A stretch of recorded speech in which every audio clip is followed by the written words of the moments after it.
What's going on, everybody? It's your boy Mel. Thank you so much for joining me today. Today, I just want to open up my heart and just be a little transparent to you guys, because I really only want to say this once, and I don't want to go to each person in my life or each person on my channel and say this again. I'm sorry. This is a question I've been getting a lot, and I don't know about you guys. If there's anything in your life that hasn't been solidified, or if you kind of in the gray area, you kind of don't want to tell people things because you don't want it to change later on. I'm the type of person that I want to, keep things to myself, live my private life, and then when things are solidified or final, then I will finally give people the pieces of my heart. But that's what I want to do here, guys. For those who don't know, who new to my channel, I was married. I was married to a great lady, a lady that was on my channel several times. And we are now divorced. We are now officially divorced. But I want to go and tell a little bit of the truth. I'm not going to give a lot of detail because it ain't your business. And some may say this whole entire video is none of your business. But I want to give a little detail because I want to say this and move on. And honestly, I have a lot that's about to come out to you guys. And honestly, I feel like I can fully be my true self now that this is over. But as I said, I was married to a wonderful lady. She's one of the greatest people I ever met in my life. I won't front on that. She's a great person. But we met when she was 18, I was 19. We met in college, and we experienced life together. I mean, when I say experience life, I mean experience. And from that, I would definitely recommend no one get in a serious relationship to your late 20s, and don't get married until your 30s. I'm gonna be honest, because you have so much things to see in life. You have so many things in your personal life that you need to go through, so many F-ups to make in your personal life. But when you're in a serious relationship, it's unfortunate that that person has to go through those things with you. So she had hers, I had mine, and it was just a lot of chaos. But don't get me wrong, it was a lot of great times as well. I mean, we was that it couple for a moment where everyone looked up to us. And but it was a mantle that we couldn't carry through the life that we were trying to live. And so the point of it all is we went through trial and error, went through so many ups and downs, and honestly, we grew apart. As to God be honest, we grew apart. And I want to show you guys a picture here. You saw the picture on the cover. That was our wedding. This is another picture from our wedding. Look at this picture. Now, for the first few years of my marriage, people, and to this day, people will look at this picture and say, "Oh, you're crying because it's a great moment in your wedding." What this was is the Reverend was reading some of the vows and some of the responsibilities of the husband at this moment. He was reading what my role would be in the marriage. And it was at that moment there that I realized I'm in over my head. I have no clue what I'm about to do. None whatsoever. I was scared out of my mind. Why? Because I had no previous positive image of marriage. I know anyone watching this in my family can agree, and hopefully you don't get mad for me saying this. If you do, change the channel. My parents' relationship, terrible. My wife's parents' relationship, terrible. I mean, we have so many people in our families that were still together, but still horrible. Horrible marriages, horrible images of marriage that we did not want to duplicate.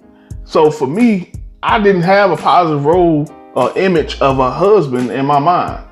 So everything that this preacher was saying at this moment was deeply intimidating me.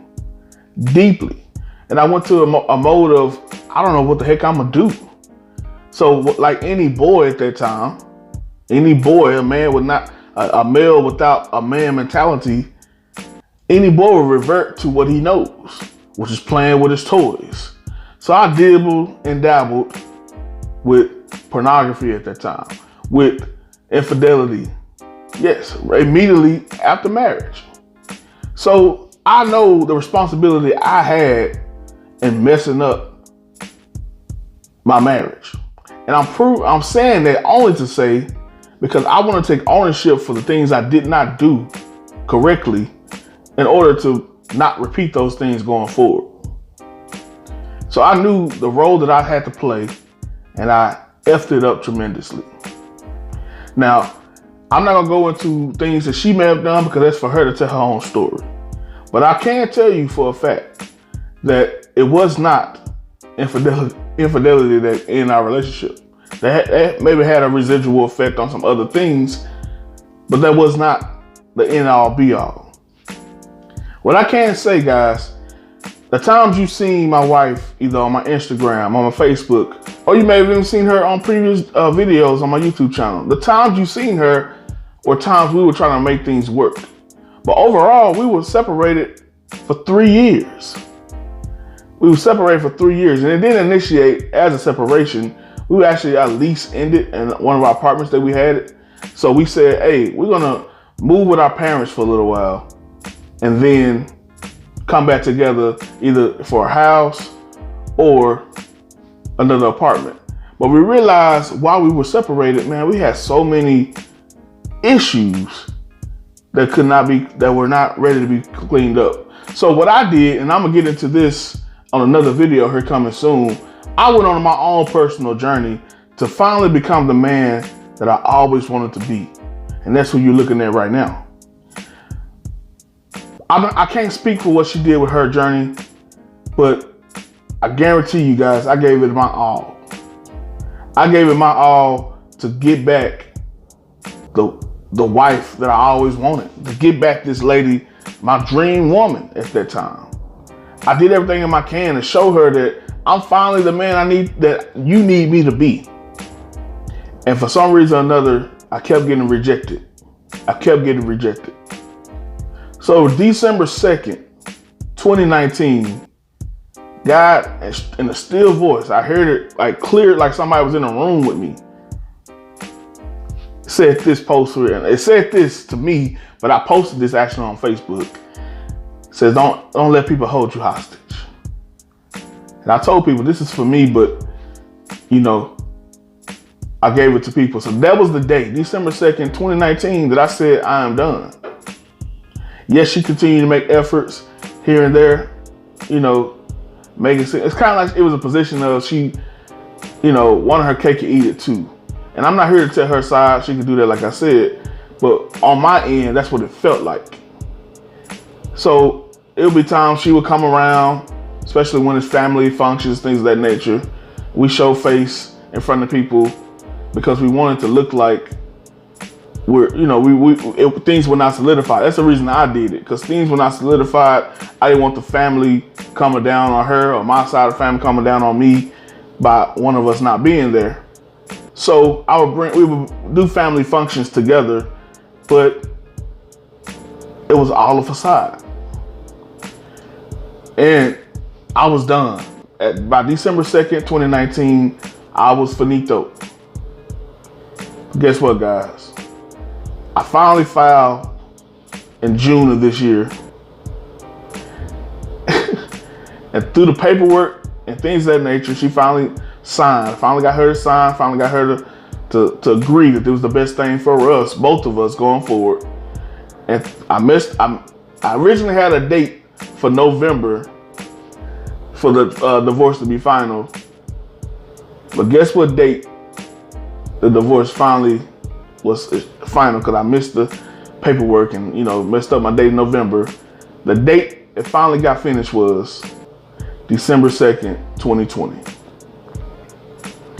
So, and you know how Facebook sends you those memories? He reminded me that was the day I took control of my life again. That was the day that I no longer allowed someone to hold me hostage. And somebody out there may be thinking and having something in your life that's holding you hostage. It may not be a marriage. It may be a drug. It may be sexual perversion. It may be old habits. Something may be holding you hostage. Don't allow that to hold you hostage. Divorce whatever it is in your life that's holding you back. Like I said, she's a great woman. I'm a great man. And it would be amazing. I'm not gonna lie to anybody. It would have been amazing to make things work. To have the kids that I always wanted to have the legacy that I always wanted to leave on this earth. To be that couple that people thought we were. It would be amazing. But it's not meant to be. And I'm willing to say I did my part. I did my part to negatively affect the marriage, but I did my part to positively affect the marriage and to get back on top. So I feel good. I feel great. I feel wonderful. And don't come to me with this whole, oh, I'm sorry about your life. No, I'm free. I'm free and I'm happy and I feel great. I feel amazing. It's the best I felt in years. Not because I'm losing her, but because I'm free from any type of bondage and anybody holding me back. I was living a bachelor life, but tied to somebody at the same time. Spent 3 years of somebody playing me like a yo-yo. I have my power back. So I wanted to get that truth to you guys. Want to be open and honest. Anytime somebody asks me, about my ex or whatever going on in my marriage, I'm gonna send you this video, so be ready. But in the meantime, guys, stay tuned, because this channel is going to a whole nother level. I promise you guys, I've been saying that for a while, but I can be my full self. I'm gonna tell you guys my story. Got this business that I just kicked off, and I'm excited about that as well. So I got a lot of things to show you guys. This channel is going to another level. I appreciate my new subscribers, people who are along for the ride. My day ones, I appreciate you guys as well. People who've been asking about my wife as well. Now you know why things never, why she never came back on the channel, or she would come on the channel sporadically. Now you know why. But I love you guys. Thank you so much for your support. And as always, let's grow. Peace.